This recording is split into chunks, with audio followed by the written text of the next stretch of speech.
Semoga Allah memberkahi majelis kita dan semua saudara kita di luar sana. Amin ya rabbal alamin. Ustadz, Ana ingin bertanya, setelah Ana berhijrah, terkadang Ana terkena futur dan terjerumus ke dalam maksiat, terutama ketika sedang sendiri di rumah. Pertanyaannya, apakah maksiat yang dilakukan ketika sendiri itu termasuk dosa syirik karena lebih takut dilihat manusia daripada dilihat Allah?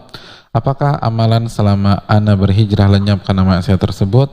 Mohon berikan nasihat untuk Ana agar bisa menghindari kebiasaan buruk ini. Ustaz, Ana takut termasuk golongan orang munafik yang terlihat soleh di mata orang tetapi sering terjumus maksiat ketika sendiri. Barakallahu fikum.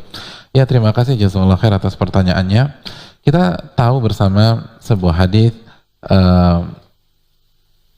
bahwa ada orang yang punya pahala seperti gunung Tuhama lalu dihancurkan oleh Allah Subhanahu wa taala seluruh amal ibadahnya. Kenapa? Karena Nabi SAW mengatakan, idza khalau bimaharimillah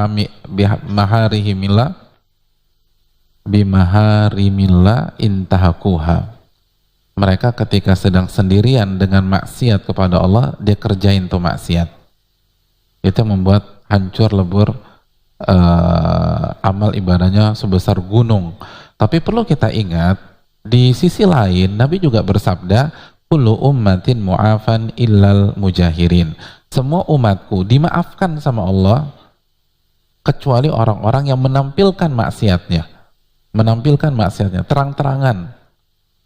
Terang-terangan dipamerkan atau sekarang via sosmed dan seterusnya, itu diancam nggak diampuni. Berarti pemahaman terbaliknya, atau nggak usah pemahaman terbalik ya, langsung ambil keumuman hadis ini, kalau maksiatnya tidak terlihat, diampuni nggak sama Allah? Punya peluang besar diampuni oleh Allah Subhanahu wa taala. Lalu bagaimana kita mengkomparasikan antara dua hadis ini? Banyak para ulama mengatakan bahwa hadis yang pertama itu untuk orang-orang munafik. Untuk orang-orang munafik. Untuk orang-orang munafik. Atau untuk orang-orang yang ketika melakukan maksiat sendirian itu benar-benar ngeremehin Allah Subhanahu wa taala. Adapun orang yang benar karena kehilafannya, terus begitu dia maksiat, dia masih punya rasa bersalah, terus nyesel, maka insya Allah tidak termasuk. Insya Allah tidak termasuk. Tapi ingat, jangan dijadikan kebiasaan. Karena kalau dijadikan kebiasaan, hobi, apalagi udah ada schedule-nya setiap seminggu 4 kali, maka bisa jadi kita terjatuh ke dalam golongan orang-orang munafik. Bermuka dua gitu loh, bermuka dua. Ini yang perlu kita camkan dan perlu kita ingat bahwa kebiasaan seperti ini adalah salah satu penyebab su'ul khatimah, kata Al-Hafidh Ibnu Rajab. Dalilnya apa? Di antara dalilnya sabda Nabi SAW. Nabi SAW menyatakan wa inna ahadakum la ya'mal bi amali ahlil jannah hatta ma yakunu bainahu bainaha illa dhira' fa ya'mal bi amali ahlin nar faidkhulaha. Sesungguhnya di antara kalian ada yang semasa hidupnya mengerjakan amalan-amalan ahli surga sampai jarak antara dia dengan surga tinggal 1 hasta. Maksudnya apa? Maksudnya sampai mendekati hari wafatnya.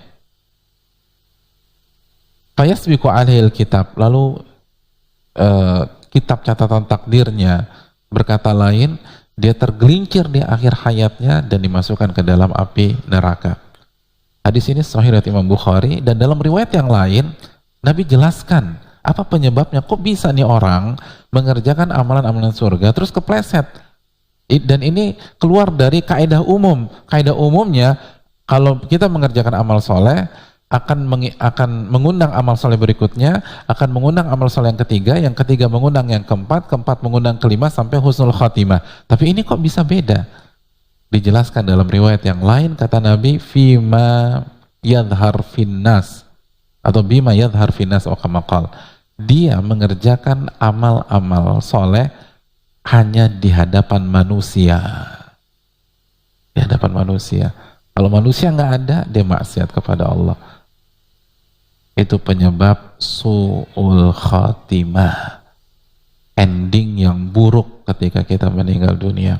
Oleh karena itu ini yang perlu kita camkan bersama-sama. Wallahu ta'ala alam bisawab.